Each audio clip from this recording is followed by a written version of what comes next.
So we are right back into another Dragon Ball Super card game video, just like how I didn't say, and well, I kind of did say I was going to make this video, but I'm making a video. If you guys didn't see this before, I did make a video way back when on combating the meta for Janemba, and I'm trying to make this a regular thing for every format.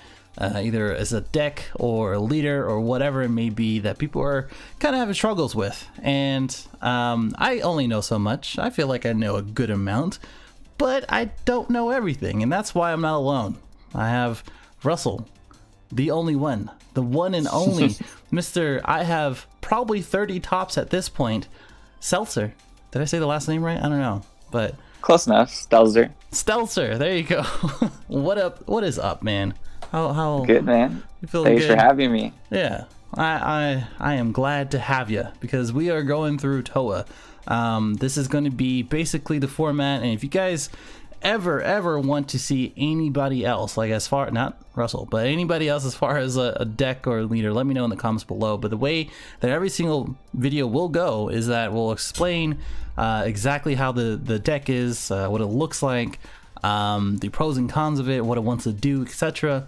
And then general matchup knowledge, maybe even sideboard cards if needed, and then as well as specific matchup knowledge. Hopefully we can get through that now. So without further ado, let's take a look at the last deck that, if it works, there you go. It's a new system, guys. This is an example of the deck by Jordan Markle. So if you guys didn't know, if you're living on the rock, if you didn't look at my last video, this is what won Philly. This is a Towa / skillless sort of build going on here. This offers kind of a good amount of options, whereas the Goku gives you the balls pretty early in to give you kind of a hand advantage, and as well as combo power with the Trunks and dimensional support. So that way you can always get some more aggro, and then all the other Towa / Mira stuff. So Russell, we talked about this a little bit. We're going to take a look at your deck next. Is there anything that you want to say about this version? I do definitely think that this version has strong points to it. Obviously, Jordan won with it. The skills package is nice. You know, in the mirror match, you can go... the mirror match, you want to go aggro anyways. You want to go as aggro as you possibly can.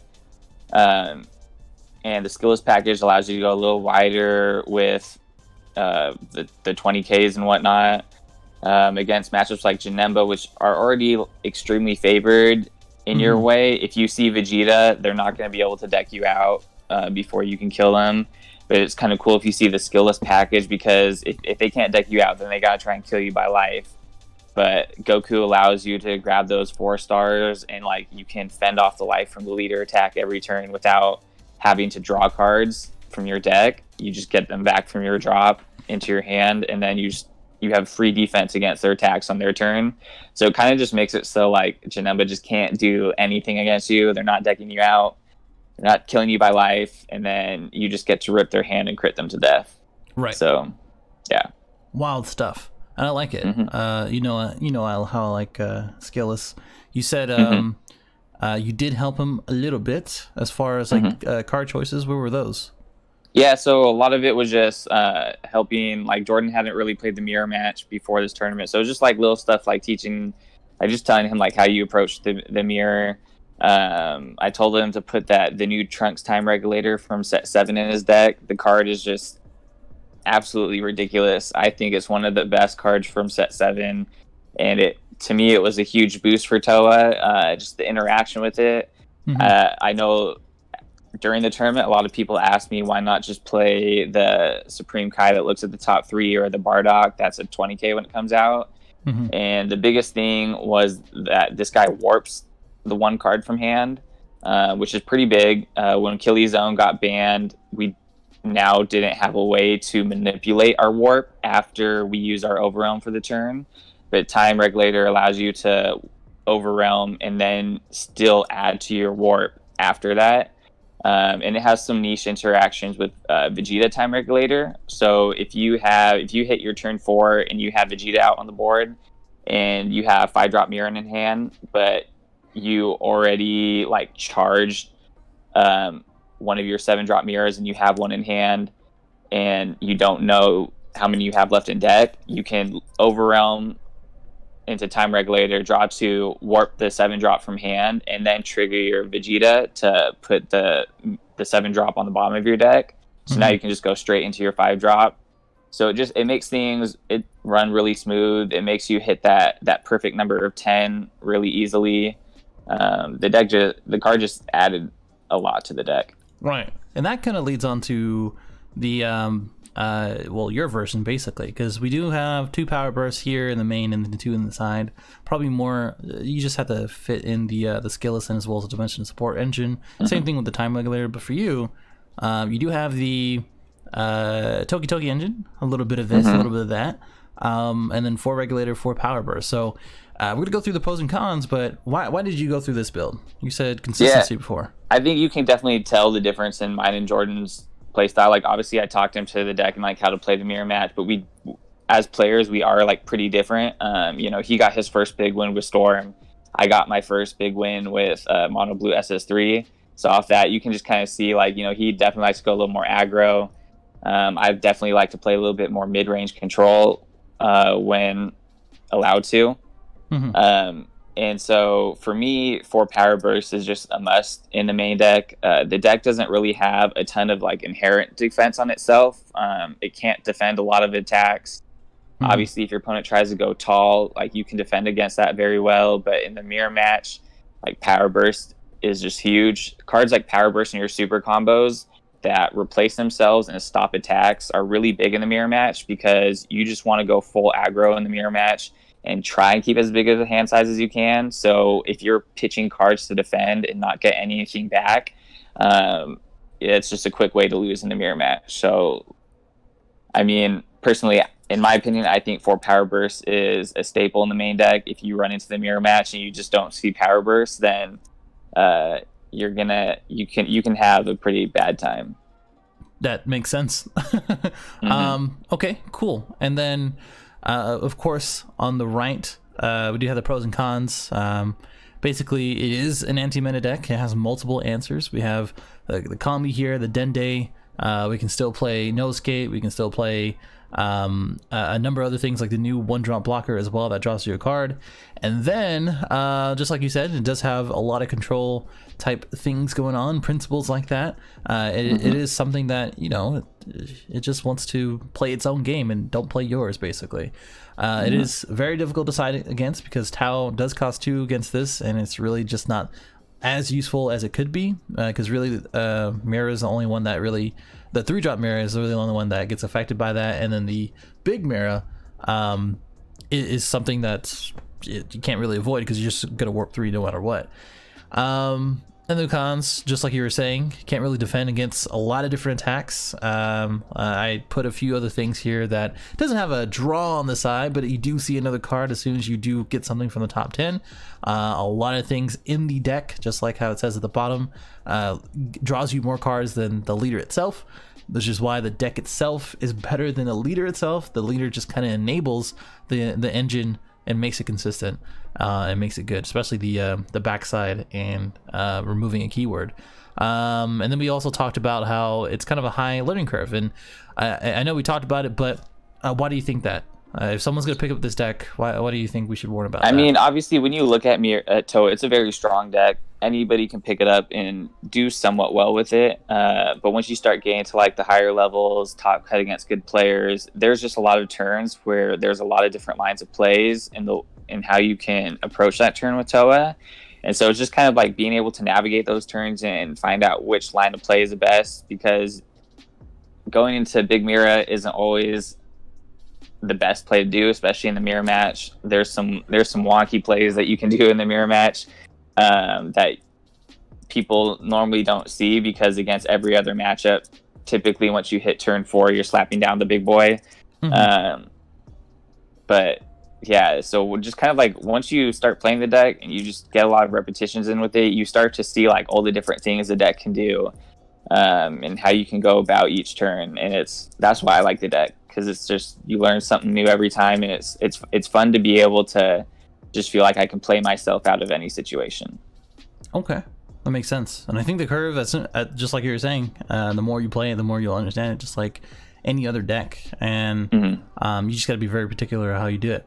But that kind of leads us to the next thing, which is what it wants to do and what you should be looking out for, either playing it and as well as playing against it. So you can see it here. Basically, starting with the turn 1, we have a lot of 1-drop answers from the Kai well, I guess if you want to keep an energy open, the Kai. But Kami, No Escape Goku, whatever it may be, basically do that and draw 1. The Kid Goku, if you're playing that variant, same thing for Dimension Support Trunks if you're going second, and then warping to the mirror or drawing 2 with the Trunks. So I know we were talking about that as well. The draw 2 when you're on the play for the Trunks, and then when you're off the play going 1 energy, right? You would warp into the 3-drop mirror, right? Yeah.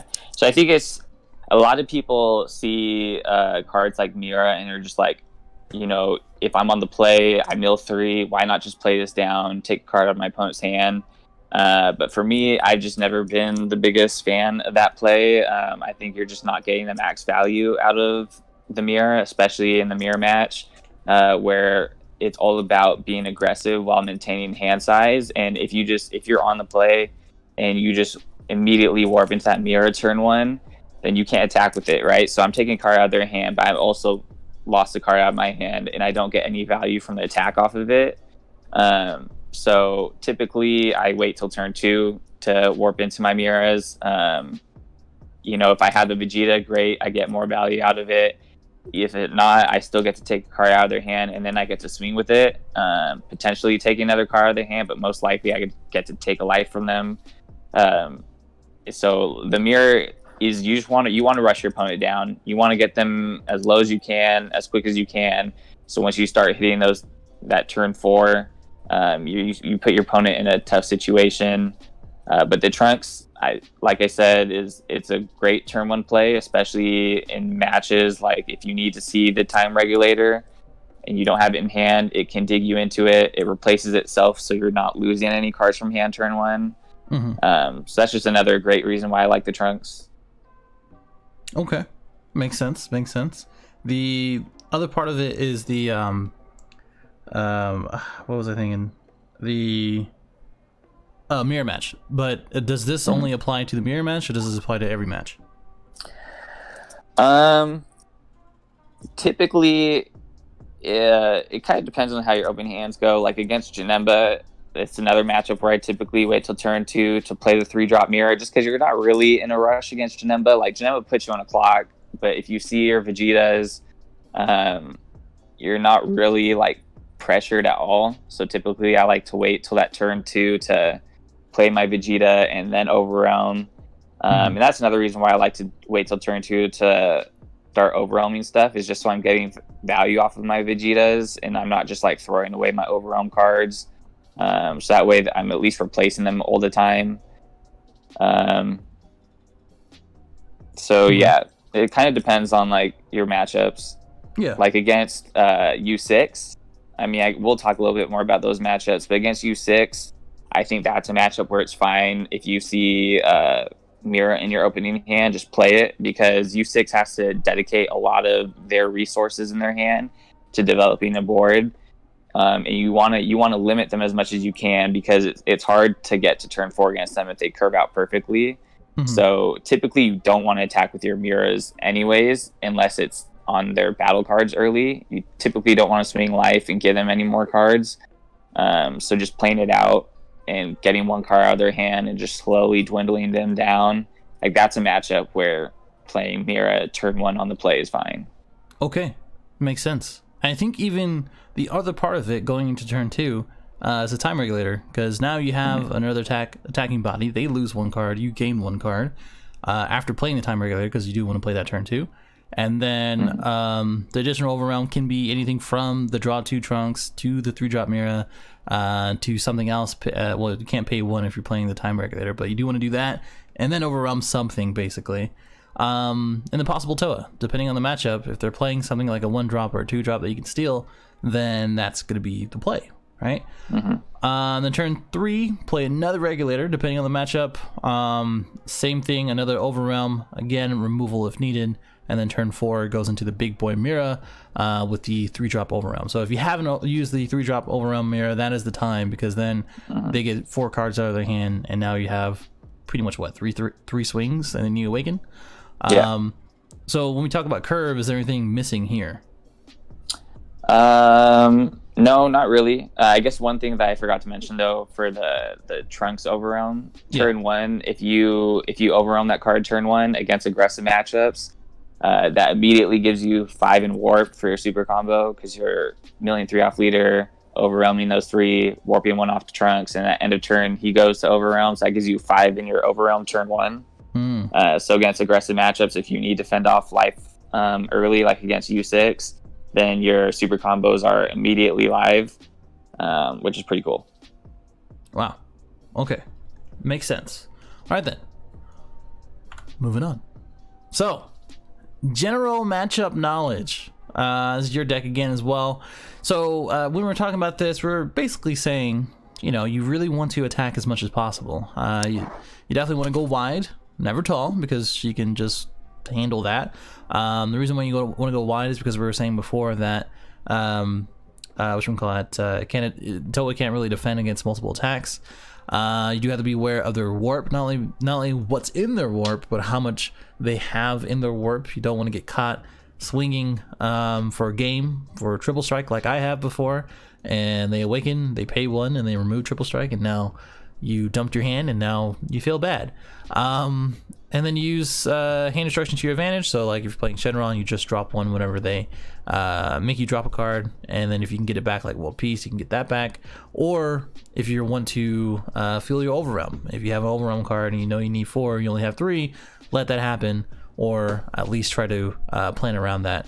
Same thing for the answers, and then removing time regulators. So if you're playing red, if you have removal, etc., etc. And then lastly, planning your 3 cards to warp with a counter in your hand or blocker if possible. What else do we need to know, Russell? So basically, just if you're playing like the hardest matchup is obviously the mirror match. It's something that I've got a lot of questions about. Even some like other big name players who picked the deck up or wanted to know the mirror match. It's just you play it very differently than you do every other matchup. Let's go to that then.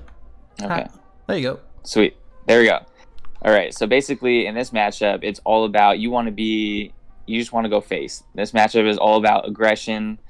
You want to be put on as much pressure as you can while still trying to maintain as high a hand count as you can, which is why I don't typically like when people in the mirror match play that Mira turn 1 on the play. If you're going second, if you're turn 1 but you're on the draw, that's fine, because then you get to, even if you don't get to play the Vegeta, you get to overwhelm into it, take a card out of your opponent's hand, and then immediately start putting pressure on them. This is one of like 2 matchups where if you play your Vegeta time regulator, you always swing with it. In Philadelphia, I played against someone in Swiss who charged his second energy, played Vegeta in active, and then passed to me. And after the matchup, I had told him, like, as soon as he did that, it was pretty much game over. Because then I got to, on my turn, play my Vegeta, steal his, and then swing on it with him. So then I get an extra attack out of it, where if he would have swung with it, I'm still going to steal it because I want control of all the Vegetas in the mirror, but I don't get an extra swing out of that. So now on my when he did that, that gives me leader swing, 2 Vegeta swings, and the Towa swing. So that's 4 attacks on the turn 2 right there. Right. And Towa just can't defend a lot of little attacks very well. They either have to start using up the cards in their hand to play defense, which you don't want to do, because if you're always getting rid of cards and you get yourself down low, you just leave yourself really susceptible to like a big mirror blowout. So a lot of times in the mirror match, going wide is just better than playing the big mirror even. Yeah. Like I said, they just can't defend it. And then you get to a point where if you go wide, the other Towa player has to start dealing with your board instead of going at your face. as opposed to where if I were to just go the normal game plan, turn 4, play big mirror, swing on them, they can easily deal with that. You know, they could play like a banish for food, kill it. Now I don't have a board presence, and they can kind of stabilize.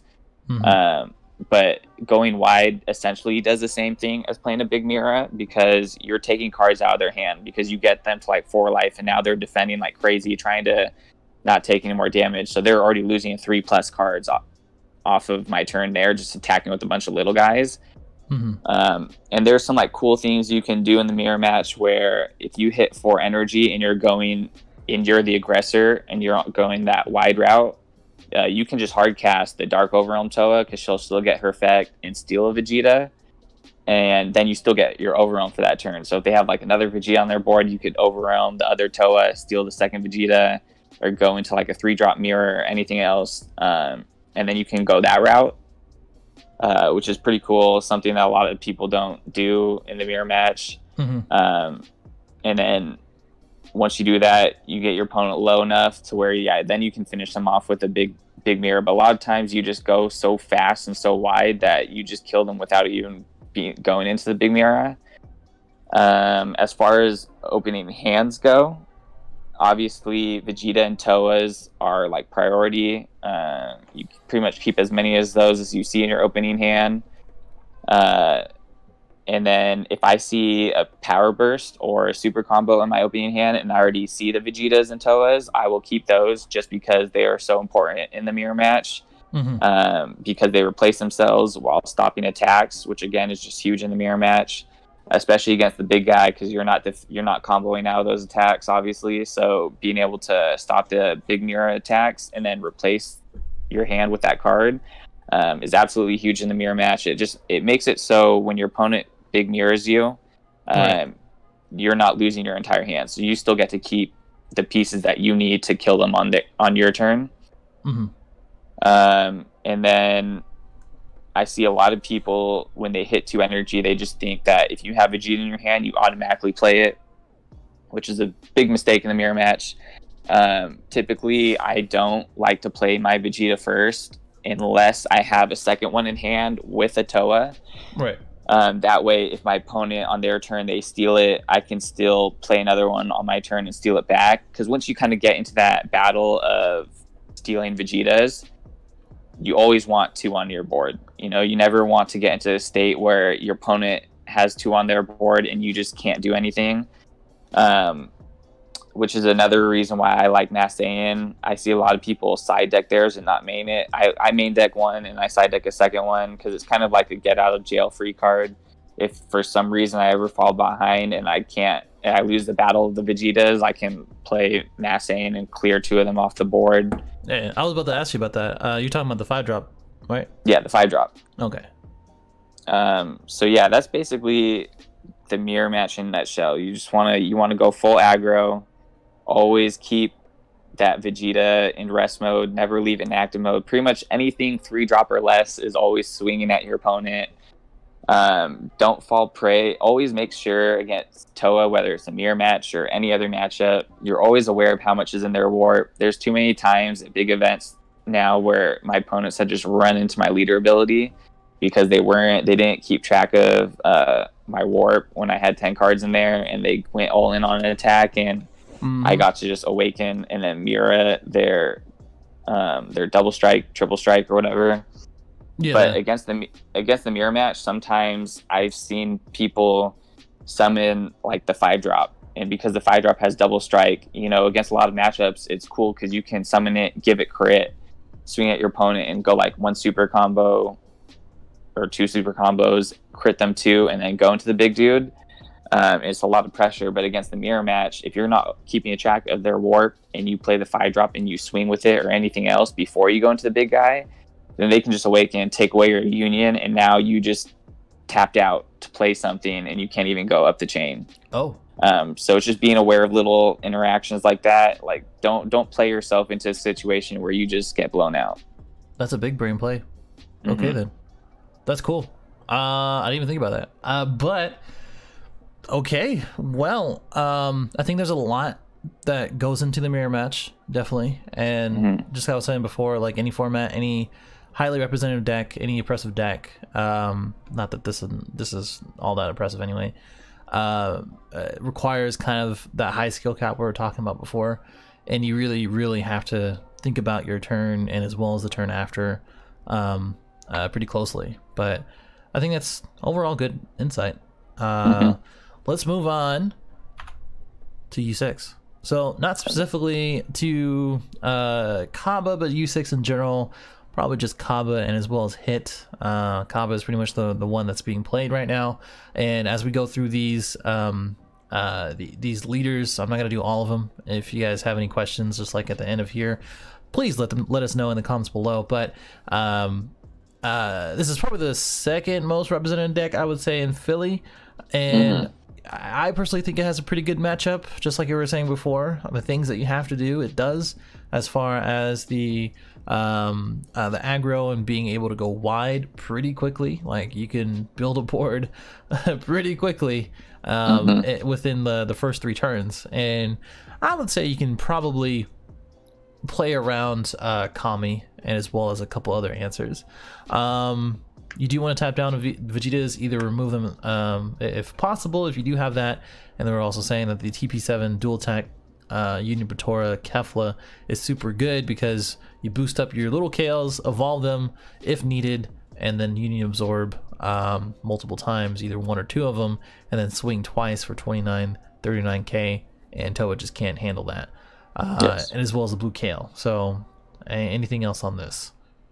Yeah, no, you pretty much hit it on the head. The thing is, like, especially with like a leader like Kaba, there's a lot of different ways you play U6. You know, you have now like people playing with Shenron leader, Brawly leader, just so you can have more utility.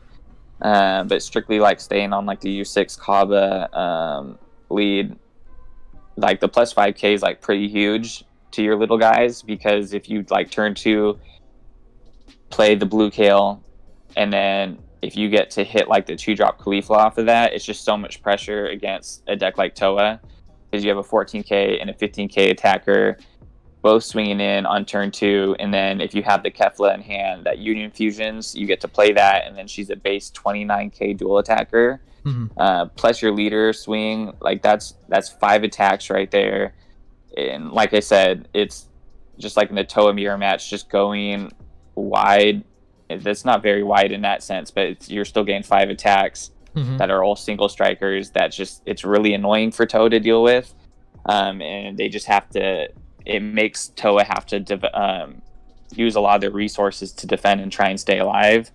So like doing that turn 2 is like insane, and obviously depending on, that's just like very basic. If you see that, it's great curve out. But then obviously depending on what else is in your hand, if you have like Champavados and the other 4-drops that evolve into stuff, then once you start seeing that stuff, then you can form your turns a little differently and how you approach Towa. But that's just like very basic, like turn 2 Kale into Khalifa into Kefla. It's a lot of pressure, and then if you see any of the other extenders, then it's really hard for Towa to deal with that deck, because once you get Champavados out, they're probably sitting at like at least 4 life.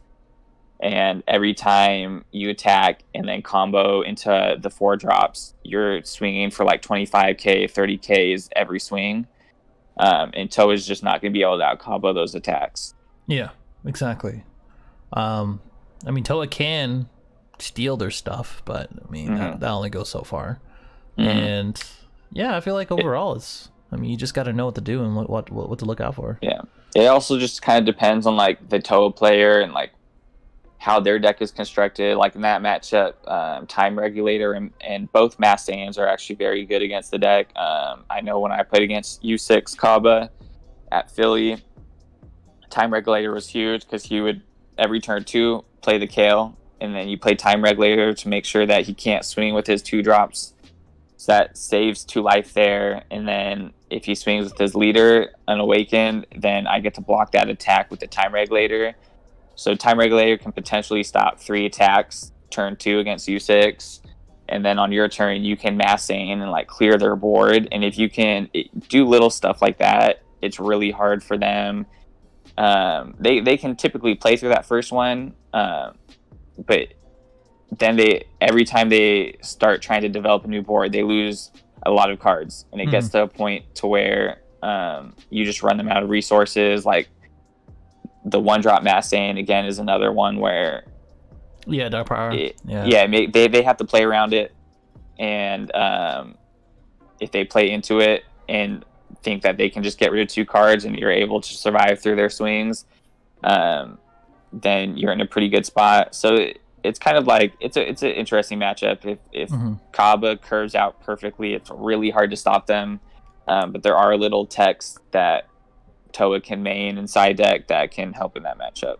Right. And when you said time reg, not the Vegeta, but you meant the time disruptor. Time disruptor. Sorry, the Kai. Kai time disruptor. There's like 2 time regulators and time disruptor in a deck. Yeah, they're all the same thing. I was like, is there an auto that I don't know of that I'm not reading? Jesus. Here's Shenron. So we were also talking about this, how just like in the mirror match, you're gonna have to attack as much as possible as Towa, and that's something you have to look out for. The anniversary box Kai that stops, the one that we were just talking about, stops 2 or less from attacking, is going to help a lot. This is really in regards to the new ramp Shenron Gogeta, really any Shenron variant that doesn't play out battle cards quite a lot. And definitely the 5-drop Gogeta that bottom decks 2 and then draws 2 is really good. So that way you can put out their time regulators and any other attackers. Probably 2 time regulators are going to be the best bet, and they're going to be swinging with them, so and then you just kind of poke at them with the Gogeta. And you also do need 2 different attackers. So if you have 2 world peace in hand, you better keep them, because you really want 2 attackers, especially if it's like Kaioken or Gogeta Hero Revived, whatever it may be, and set that up so that way when you do swing, it's not the Towa player is not going to be removing triple strike from the one that's going to be swinging 3 times. You do swing, and they're going to be forced to either choose that one from taking the triple strike, or the other one getting triple attack or triple strike. So definitely very, very important. Anything I missed there? So Shenron Gogeta, obviously it's a great deck, and there are plays you can do to play around Towa. I think the matchup's pretty heavily favored in Towa, but yeah, the 5-drop Gogeta is super important in that matchup. Just being able to you clear a board if you need to, but then the draw 2, it kind of negates somewhat the big mirror. You warp 3, then I get to draw 2 back, and then it applies pressure before your kill turn. So going in with the Gogeta and chipping away at their life, because you obviously can't just drop one big guy and then ult and expect to kill them, because they use their backside ability and stop your ult in. So you need to chip away a little bit at their life, and 5-drop Gogeta is the perfect card to do that. And then dedicating at least 2 attackers and putting yourself in a situation where, depending on what life they are at, if I know that if I ult one of my attackers and they get rid of like its triple attack or triple strike, I can still do 2 to 3 damage with that guy, and then my other attacker can still come in and clean them out. So it's just kind of playing around the leader ability. I do think like Hernandez's build obviously did him well. He got second, but it is a little greedy, and I don't think it's not suited very well for against Towa. As you saw in the finals, you just go face against his build, and he doesn't have a ton of defense to back it up, and it's a pretty clean blowout. If you're running, if you're running a more like defensive build, you could side deck some more negates. Obviously, yes, Time Regulator is a really good card because it's a free cycle, free 5k on board. It stops like the time regulators. If they're running skillless, it stops the 20ks from coming in at your face. Right. Stuff like Purunga can be really good if they try to go wide, clearing their board, or if they for some reason don't aggro you, then Purunga is really good because then you just get to play it and draw cards. So that's another reason why you want to go aggro against Gogeta, because you need to force them to deal with your board. If you just let them play stuff like Purunga and draw cards, then it's really hard for you to come back because their hand just gets way too big. If they're sitting with like 17, 20 cards in hand and you play a big mirror, like they just laugh at that because they're like, okay, yeah, I'll get rid of 3 cards. That's fine. So there are things you can do in that matchup, and a lot of it just kind of depends on if the Towa player knows how to play that matchup. If they try to sit back, it can hurt. I mean, even if they do sit back, sometimes you can still just win. It just depends on the Gogeta player if they see their pieces, but typically you just want to go aggro, especially against like Hernandez's build, like I said, where he's just trying to ramp, and he's playing 1-star and Super Dragon Ball, not playing the pieces to cheat out Gogeta 7, so he has to hard cast it for 7. So if you're playing, like in my build, I run Dende. Force Ejection Mastane is another great side deck card because they're, especially against his build, because he's ramping so much. Force Ejection Mastane can pop in energy and still apply pressure, so it's just a lot of value. And if you slow him down even 1 turn, that's huge. Mm-hmm. So it's a pretty easy matchup for Towa, but there are ways that Gogeta can try and play around it. I mean, all you can do is play towards your outs, and hope that it gets you there. But if you are playing against a Towa player that knows what they're doing, it's a pretty rough matchup. Right, and that's why I think when I was testing Shenron Gogeta against Towa, and that was when I just picked up the deck again in this format, it just felt like hell. I was just like, I don't know what I'm doing. It's just like, this is stupid. I don't want to do this anymore. But that was without KO Ken, so that might be a little bit different now. I think it is. I think it is difficult, definitely, against anybody who knows what we're doing. And that kind of comes down to Frieza Prison. So again, not going through everyone, but this is the last one where, again, this is one of those decks that is being talked about here and there. Had a lot of hype. Did top 16 in Philly, and then kind of does his own thing. Doesn't allow you to do much as well. Where this one, you kind of have to hold your negates into the big boy Mira, including the Frieza army, because that does negate a battle card as well. You just really want to survive until you get to that chain attack Babidi, because I don't think Towa really has an answer for that other than the leader effect. It's just gonna happen, basically. Is that all you got? Negate to remove the time regulators and any other attackers, just a clear board. Chain attack Zeno, we'll kind of come back to that. You really do need 2 big boy bosses, whether it is Kaioken or something else. You kind of need to be more aggressive, and that's why it came into the championship pack Gohan, because it is a 2-drop 20k that does stop an attack, because Towa will be attacking quite a lot if they know what they're doing. And then yeah, I mean, if you really want to end the game, you really do need to do it pretty quickly and pretty aggressively. But yeah, the chain attack, the Zeno thing that some people are siding into their Frieza Prison, you just gotta have to be kind of careful to do it and kind of plan it out to when they're already awakened, right? Yeah, so basically in this matchup, like, is that all you got is great to hold in hand. Chain Zeno is another great alternative. Just be careful, like if the Towa player stays on their unawakened side and you chain Zeno them, then you're putting yourself in a really bad position, because they're going to see 5 cards off Zeno, 1 card per turn, and then 5 more from leader ability. So they get to look at 11 cards to find a mirror that goes up to chain. And they probably, like in my build, I run 7 targets. So if I get to look at 11 cards, odds are very favorable for me that I see it.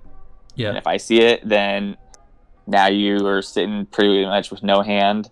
But if you can chain Zeno them after they awaken, then you're sitting in a really good spot, which is kind of like why the Towa player can play this matchup 2 different ways.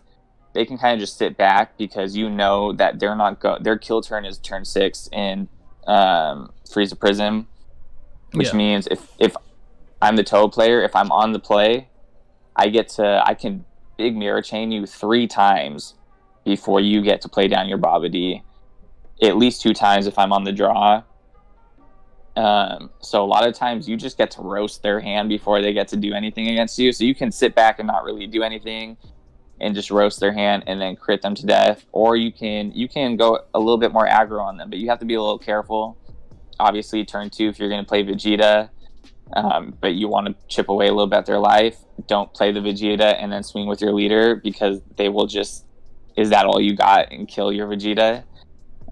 So just remember stuff like that. Like, they have a lot of ways. They have ways to remove your guys on your turn. So just be mindful of that. But yeah, it is kind of a tough matchup, because like denial doesn't do too much against you, because it stops. You can hit time regulator. You can hit the 3-drop overwhelm mirror that goes up the chain, but the 5-drop mirror has deflect. So that's like the big card in the mirror in that matchup. Obviously, you can't denial that. So that's always going to come down. But yeah, just trying to like bait your opponent into chain Zeno plays is really key. So as the Towa player, a lot of times there's matchups I've done where I've gone turn 4, played big mirror, ripped 3 cards out of hand, and just pass. You know, a lot of times in most matchups, when you drop the big mirror, you're awakening, giving it crit, and then going at their life. But if you do that, then you give them the chance to chain Zeno you. And if you don't draw back into mirror because you're awakened and you don't have draw power, then you're sitting at a bad spot, because now you only got 5 cards in hand. You're not really drawing much at that point, and they get to start developing card advantage. And when they play their Babidi, like, you don't have you can use your leader ability to survive, but then you don't really have a crackback. Goddamn crackback. Yeah, so it's being mindful of the chain Zeno in that matchup. Chain Zeno can either completely win you the matchup, or it could do absolutely nothing. So it's just kind of like, it's a rough matchup, but chain Zeno tends to be like the card that can sway it in the freezes players' odds. It comes down to the toe player, as most of these matchups do, how they play it. If they know how to play around the certain cards, some people just run into stuff and lose on the spot. So yeah, again, it kind of just comes down to the Towa player. Okay. Which is pretty much the premise of this whole video, it sounds like. Yeah. Okay, cool. Well, that is pretty much it, guys. I know we kind of went through a good amount. I feel like this is pretty in depth. But if you have any questions in general as far as a matchup goes, or things that we've said already, or Russell has said, or whatever it may be, definitely let us know in the comments below. Subscribe if you're new. Let me know if you need or to see or want to see any other video such as this one, or any other matchup, deck, etc. Russell, any last words? Thanks again for having me, man. I always love chatting with you about the game. I always feel kind of proud that like I'm one of, like, I know what you look like. Because I know that's like your whole thing is like, you like being mysterious because you like going to big events, and when people are like, wait, that's Android, like you get a good little kick out of it. I know when you played Tim down in Pasadena, after that matchup, I was talking to him about the matchup, and I referred to you as Android, and he goes, wait, that was Android? And I was like, yeah, that was Android. He's like, oh shit. He's like, I had no idea. I was just playing against him. So it's like Palacios. Yeah, that match was, oh my god, that matchup was insane. That was crazy. I was sweating just watching that matchup. Yeah, that's cool. Yeah, man. It'll come around. This is just a thing. It just happened. You know what I'm saying? But it's a cool little like thing that you have, though. You know. Yes. Oh, I'll probably do another video on it, but I meant to tell you, and now everybody knows. I will be in Orlando, so okay. I'll be there. I don't know if you'll be there. I'm gonna try to go. 100%. I'm gonna try. Please go. And if anybody else, definitely come see us or me, and leave a comment, all that other stuff. We will see you in the next one. Say bye, Russell. Peace.